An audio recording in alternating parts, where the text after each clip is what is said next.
اب بات یہ سمجھ نہیں آ رہی کہ اشرف غنی جو ہے وہ کس کے کہنے پہ کر رہے ہیں. افغان کو تو ہم دیکھتے ہیں کہ افغان کا ہم نے زیادہ تر کو دیکھا ہے کہ ان کا جھکاؤ پاکستان کی طرف ہے, وہ پرو پاکستان بھی ہیں, اس حوالے سے کافی انڈرسٹینڈنگ بھی ڈیولپ ہوئی. جو ناردرن الائنس ہے جس میں عبداللہ اس کو لیڈ کر رہے ہیں, یہ فیصلہ کہاں سے آ رہا ہے؟ کیا اشرف غنی پہ کوئی پریشر ہے, ہم یہ کہیں, یا عبداللہ پہ کہیں باہر سے پریشر ہے؟ کیونکہ وہ بھارت نواز ہیں جو آپ کی ناردرن الائنس. جو موجودہ قیادت ہے افغانستان میں وہ بدقسمتی سے ریپرزینٹیو نہیں ہے آف دی پاپولیشن, جو وہ صحیح اس کی نمائندگی نہیں کر رہی. جس ریشو سے پختون ہیں اور دوسری مختلف ایتھنک کمپوزیشنز ہیں, ان کا صحیح اظہار نہیں ہو رہا. جو کچھ ایتھنیسٹیز ہیں جو ضرورت سے زیادہ ان کا اثر و رسوخ ہے, اور اس کو پروموٹ کرنے میں ظاہر ہے ان کے جو پیٹرنز ہیں ان کا زیادہ عمل دخل ہے, زیادہ زور ہے. لیکن میرے خیال میں اسی وجہ سے افغانستان میں باوجود اتنی لمبی کشمکش کے 2001 کو تو ابھی بڑا عرصہ ہو گیا, وہ معاملہ ابھی تک سیٹل اسی لیے ہی نہیں ہوا کہ کیونکہ ایک representative truly representative political dispensation وہاں پہ قائم نہیں ہو سکی. تو وہ جب تک وہ قائم نہیں ہوگی تو کانفلکٹ تو افغانستان سے ختم نہیں ہوگا, اور جب تک کانفلکٹ ختم نہیں ہوگا معاشی ترقی کی راہ نہیں کھلے گی, امن و امان نہیں ہوگا. یہ ایک سائیکل ہے, وشوس سائیکل, جس پہ افغانستان پھنسا ہوا ہے, اور بدقسمتی سے ہم اس کے ہمسائے ہونے کی وجہ سے اس کا نیگیٹو فال آؤٹ ہماری طرف بھی آتا ہے. لیکن ایک بات جو آپ نے پہلے پوچھی تھی, مجھے اس کی طرف ایک بات کہنے کی اجازت دیں کہ ہمیں اس جو یہ دہشت گردی سے روک تھام کے لیے سب سے زیادہ اہم کام کرنے کی افیکٹو پولیسنگ بہت ضروری ہے, اس پہ کوئی شک نہیں ہے. الٹیمیٹلی یہ پولیسنگ کا کام ہے, انہی کو کرنا ہے. فوج نے جو اپنا کام کرنا تھا وہ لارجلی کر دیا, ابھی ان کی سپورٹ کرے گی, ان کی ٹریننگ, ان کی اکوپمنٹ, ان کے ان کو سمجھانا, ان کی مدد کرنا, ان کو بیک اپ دینا جہاں ضرورت ہو. بٹ اسینشلی جو سٹیز اور اربن ایریاز میں پولیسنگ ہے وہ ایک اہم رول ہے, اور کمیونٹیز کا رول ہے. لیکن اس سے بھی اہم رول جو ہمیں کام کرنے والا ہے وہ ہمیں ہے ملیٹنٹ نیریٹو کو چیلنج کرنے کے لیے کاؤنٹر نیریٹو نہ صرف بلڈ کرنا, اس کو پروجیکٹ کرنا. انفارچونیٹلی اس طرف ہماری پیش رفت بہت کم ہوئی ہے.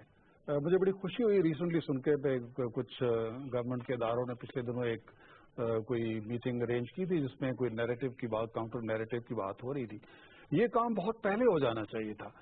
آپ دیکھیے کہ یہ جو لوگ خود کش بمبار بن رہے ہیں وہ کون لوگ ہیں؟ وہ بیچارے ینگ چھوٹی عمر کے اکثر محروم طبقوں سے. حکومت نے تو اس کے لیے اقدامات شروع کیے, واٹر ریفارم سامنے آ رہی ہیں, پرامن بلوچستان ادھر سے پیکج دیا گیا, ٹھیک ہے, لیکن دیکھیے نا پولیٹیکل جو ہے نیشنلسٹ جو ہے ان کو آن بورڈ لیا گیا, آل پارٹیز کانفرنس کروائی گئی, چائنا ساتھ لے جایا گیا, اکنامک ایکٹیویٹیز میں ان کا کنٹریبیوشن, ان کا حصہ ڈالا گیا.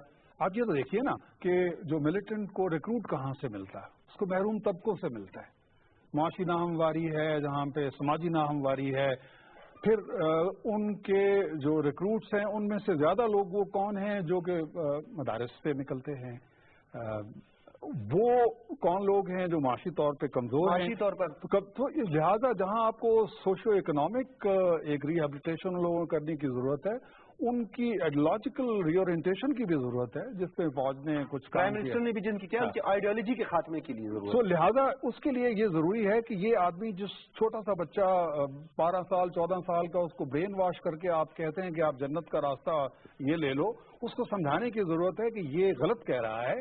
اس کا جو یہ بنیاد آپ کو بتا رہا ہے دین میں سے وہ غلط ہے. مدرسہ ریفارمز لا رہی ہے. سو مدرسہ ریفارمز کے ساتھ ساتھ آپ کو ایک counter narrative religious point of view سے ہوگی بلڈ کر کے اس کو پروجیکٹ کرنا چاہیے, ان لوگوں تک پہنچنا چاہیے جو اس کے ممکنہ طور پہ شکار ہوئے. سمل صاحب آپ یہ بتائیے گا کہ بارڈر کی ہم بات کرتے ہیں 3600 کلومیٹر بارڈر کی, 1000 تو ہمارا کوسٹل ہے, وہ جو ہمارا سمندری ہے, باقی 2600 جو ہے ہمارا دیگر. اس میں بارڈر مینجمنٹ کا ایک بہت بڑا مسئلہ ہے. بارڈر مینجمنٹ کی جب بھی ہم بات کرتے ہیں, ایون ہم نے یورپ یا ویسٹرن کنٹریز کی بھی ہم بات کریں تو وہاں پہ بھی بڑی مؤثر بارڈر مینجمنٹ ہے. پاکستان جب کہتا ہے کہ جی ہمیں بھی ایک بارڈر مینجمنٹ کی طرف بڑھنا ہے, ہمیں ایک بارڈر جو ہے اس کو محفوظ بنانا ہے, تو وہاں پہ جو ہے وہ امریکہ بھی جو ہے وہ کہتا ہے کہ جی نہیں، اور یہاں پہ بھارت بھی اس کو جو ہے کوئی شے دے دیتا ہے، افغانستان آ کر جو ہے وہ سرحد پر ہمارے جو پرچم ہے اس کی بھی حرمتی کرنا شروع کر دیتا ہے۔ بارڈر مینجمنٹ اگر ہو جائے تو معاملات کی نہیں دیکھیں، یہ تو اب جو بات ہے آہستہ آہستہ آگے بڑھ رہی ہے۔ اگر جو ہے وہ افغانستان سے یہ کاروائیاں بند نہیں ہوں گی تو ہمیں جو ہے وہ پھر ہم جائیں گے بارڈر مینجمنٹ کی طرف، ہم جائیں گے، پھر باڑ بھی لگے گی، پھر دیواریں بھی بن سکتی ہیں، بہت کچھ ہو سکتا ہے، جس کے اوپر پھر جو ہے وہ UNHCR کا ایشو بھی آ جاتا ہے اور باقی معاملات بھی آ جاتے ہیں۔ تو افغانستان کی میجورٹی، ہم تو اتحادی کسے کہتے ہیں؟ اتحادی کا مطلب تو یہ ہے کہ اگر ایک ملک پر جو ہے تکلیف یا مصیبت آئے تو دوسرا اس کی مدد کرے گا۔ کہاں ہے امریکہ؟ کہاں پہ وہ اتحادی؟ نہیں، امریکہ نے تو 9/11 کے بعد ہمیں جتنا استعمال کیا وہ کر لیا، اور جو ہے وہ ہمیں بہت سی چیزیں بھی دکھائیں، سبز باغ بھی دکھائے، لیکن یہ ہے کہ اب تو امریکہ کی طرف سے ہمیں تو کچھ نہیں ایسی جو ہے وہ ڈونیشن یا کوئی اس قسم کی ہیلپ کے حوالے سے آپ دیکھ لیں تو وہ نہیں ہو سکے، کیونکہ سی پیک پہ آ کے جو ہے اور چائنیز انٹروینشن کے بعد تو امریکہ جو ہے وہ اس کی اسٹریٹجک پارٹنرشپ جو ہے وہ بھارت کی طرف بڑھ گئی۔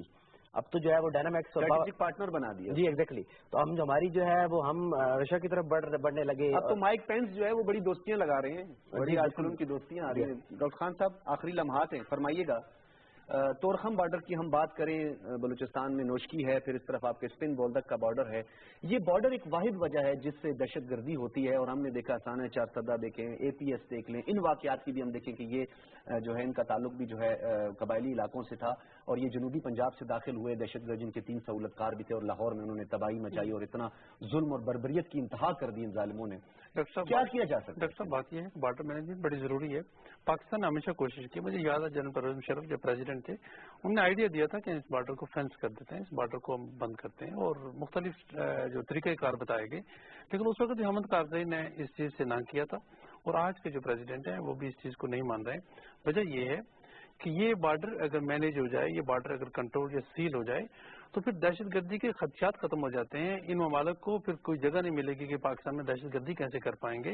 اس کے لیے ہندوستان بھی افغانستان کو استعمال کر رہا ہے، اور افغانستان کے پیچھے کچھ اور فورسز بھی ہیں جو پاکستان میں ڈائریکٹلی انڈائریکٹلی اور دہشت گردی جنریشن ڈاکٹرین ہے، یہ بات فیئر ہے، اس کا بھی مقصد یہی ہے کہ افغانستان کی جنگ کو پاکستان اوباما ایڈمنسٹریشن نے کوشش کی تھی اس کو منتقل، لیکن یہ وہ ساری چیزیں ہیں جس کی وجہ سے پاکستان محفوظ ہو جائے گا۔ جب پاکستان محفوظ ہو جائے گا تو یہ لوگ اپنی جو اسٹریٹجک گیم ہے کہاں کھیلیں گے؟ پاکستان کی آپ کو پتا جیو پالیٹکس بہت ہی امپارٹنٹ ہے۔ جب یہ امپارٹنس ہے باقی دنیا کے، صرف پاکستان کے لیے نہیں باقی دنیا کے لیے، تو یقیناً وہ چاہیں گے کہ افغانستان انسٹیبل رہے اور پاکستان کو انسٹیبل رکھا جائے۔ جی بہت شکریہ آپ کا ڈاکٹر محمد خان صاحب، ماہر بین الاقوامی امور، آپ کی تشریف آوری کا، میجر جنرل ریٹائرڈ سعید امین صاحب، آپ کا بھی بہت شکریہ، دفاعی تجزیہ کار آپ ہمارے ساتھ موجود تھے۔ ایوب سنبل صاحب تجزیہ کار، سینٹرل ایشین ریپبلکس کے حوالے سے آپ کی بڑی گہری نظر بھی ہے، editor in chief Eurasia media network کے، آپ کا بھی بہت شکریہ تشریف آوری کا۔ ناظرین، دہشت گردی کا جو ناسور ہے اس کے خاتمے کے لیے ہماری لا انفورسمنٹ ایجنسیز، ہماری سول ایڈمنسٹریشن، ہمارے بچے، عورتیں، بوڑھے، جوان سب تیار ہیں کہ دہشت گردی کے ناسور کا ہم خاتمہ کر کے رہیں گے۔ بھارت جتنا بھی کوشش کرے دہشت گردوں کو یہاں پہ بھیج کے افغانستان کے تھرو چاہے وہ کوشش کرے، یہ یہاں سہولت کاروں کو وہ پرووائڈ کرے، ویپن پرووائڈ کرے یا پیسہ دے، تو اسے یہ یاد رکھنا چاہیے کہ وہ بھی اسی خطے میں رہتا ہے۔ اگر خدا نہ خواستہ پاکستان میں معاملات خراب ہوئے یا یہاں پر کوئی آگ بھڑکی تو اس کے شعلوں سے بھارت بھی نہیں بچ سکتا۔ بھارت کو اس کھیل سے اب باز آنا چاہیے، کیونکہ بھارت کو آخر اس بلاک کا حصہ بننا پڑے گا۔ نیپال اور بھوٹان کی ترقی بھی بھارت روک رہا ہے، سری لنکا میں بھی وہ جا کے ٹیمل ٹائیگرز کو جو ہے جیفنا میں جا کر جو ہے وہ سپورٹ کر رہے ہیں، مالڈیوز میں جا کر وہ اس کے پولیٹیکل انفلوئنس اس کے سامنے آ رہے ہیں۔ تو بھارت کو اب مداخلت کی پالیسی ختم کرنی ہوگی پاکستان کے ساتھ، جس طرح پاکستان نے اب بھی کہا کہ ہم مذاکرات کرنا چاہتے ہیں، پرامن مذاکرات کرنا چاہتے ہیں۔